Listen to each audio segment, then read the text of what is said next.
welcome to Unit 10, Module 58. We're talking about trait theories today. Here are your learning objectives, and here is your vocab. So what are traits? These are characteristic patterns of behavior or our disposition that cause us to feel and act a certain way, and they are assessed by self-report inventories and by peer reports.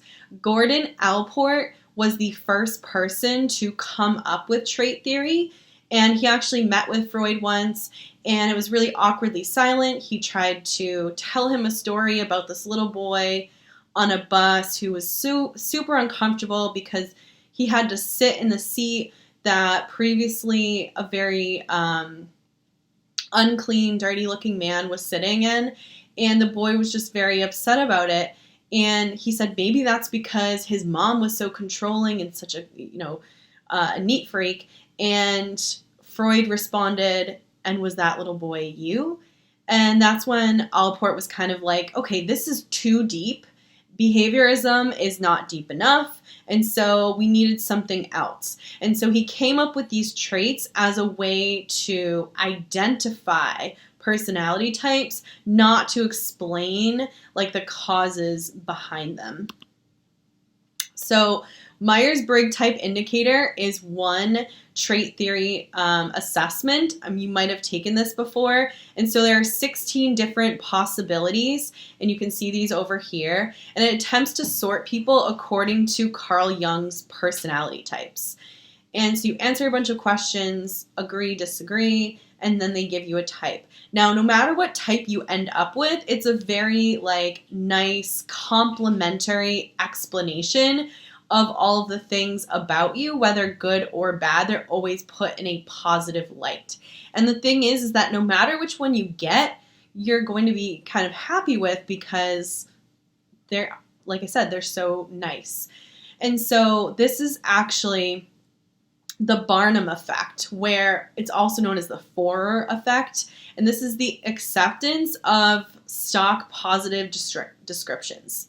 So they're not unique to you, but they're positive and complementary, so you're going to like them. So it's the Barnum effect because P.T. Barnum, who was the circus guy, he said, we've got something for everyone, and that's kind of true of tests like this. So it's also discussed in terms of astrology and palm readings and things like Myers-Briggs. So Myers-Briggs is not reliable or valid according to research. However, it is very popular in the business world for leadership trainings and workplace trainings, but there is no scientific evidence that it is accurate or useful.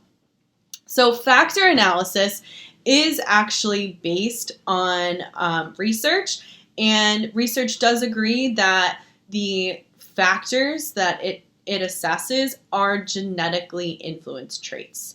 So factor analysis is using a statistical procedure to identify clusters of questions that connect, that are of the same type. There are two spectrums: introverted, extroverted, and emotionally stable and emotionally unstable. Emotionally unstable is often in trait theory called neurotic.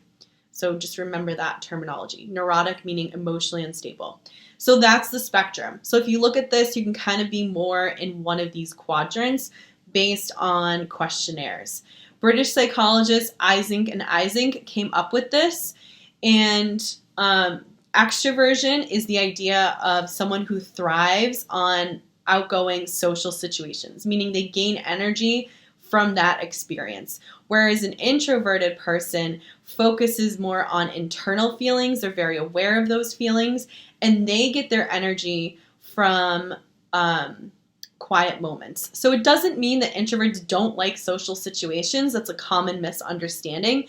It's just about where they derive their energy from, where they can process things better. Extroverts process things better in social groups, introverts by themselves. So when we look at the brain, extroverts' brains are show lower arousal, particularly less active in the frontal lobe, and there is a higher amount of dopamine-related activity in extroverted brains. Shyness, which remember is not the same thing as introverted, because introverted people can be outgoing and sociable in social situations, but shyness does show in some studies that there's a correlation to the autonomic nervous system being more sensitive. So if your autonomic nervous system is more sensitive, your fight or flight is kicked in more often. And so maybe that is what causes these people to be more inhibited. It's not for sure, it's just a correlation. And then, of course, animals also have personalities, and this can be shown through biology as well. So how do we assess these traits? The most common type of assessment used in trait theories are personality inventories or questionnaires. And these are usually true or false, agree or disagree items. They're designed to gauge a wide range of feelings and behaviors to assess certain traits. And good inventories are empirically derived, meaning they test a pool of items beforehand to kind of group them beforehand, and then they use those items to discriminate future people. So, for example, the Minnesota Multiphasic Personality Inventory, or the MMPI, is one of the most widely researched and most clinically used of all the personality assessments, and it was originally developed to identify emotional disorders. It has 567 true or false statements, and some of these statements could be like, these are examples: no one understands me, I get all the sympathy I should, these types of questions. And they used people beforehand. So people who had a diagnosis, for example, of depression were more likely to say true to the statement, nothing in the newspaper interests me except the comments. So it seems random, but this is based on what they found to be true for people with depression. Today it's the MMPI-2 that is in use. So the Big Five is an important trait theory, and a good way to remember the Big Five's personality factors is a mnemonic. There are two mnemonics you can use. One is ocean, and the other one that's pictured here is canoe. So the five are conscientiousness, agreeableness, neuroticism, so remember emotional stability, openness, and extroversion. So I would take note of these and remember that these are all on a spectrum. Are these traits stable? When we look at adulthood, yes, they do seem stable. In young adulthood, more of these traits seem to waver more, like emotional stability, their extroversion, openness, those all fluctuate the most in young adulthood. Conscientiousness we find to grow, particularly in the 20s, when people like get married, get a job, career, house, all those kind of things. Agreeableness also increases the most during the 30s, and it keeps increasing through the 60s. We look at the genetic components of these traits for the Big Five. They're around 50% heritability for each of the traits. And it's not just like one gene that makes you more open or conscientious, of course, it's many genes. And we find through research that these 5 traits do predict behavior. Highly conscientious people tend to do better in school. Introverts will prefer email over a phone call. So looking more at them with a more critical eye, critics point out the person-situation controversy. And this is that our behavior is also influenced by the environment we're in, the circumstances that we're in. Do friendly people always act friendly? Always? Like, are there situations where they don't?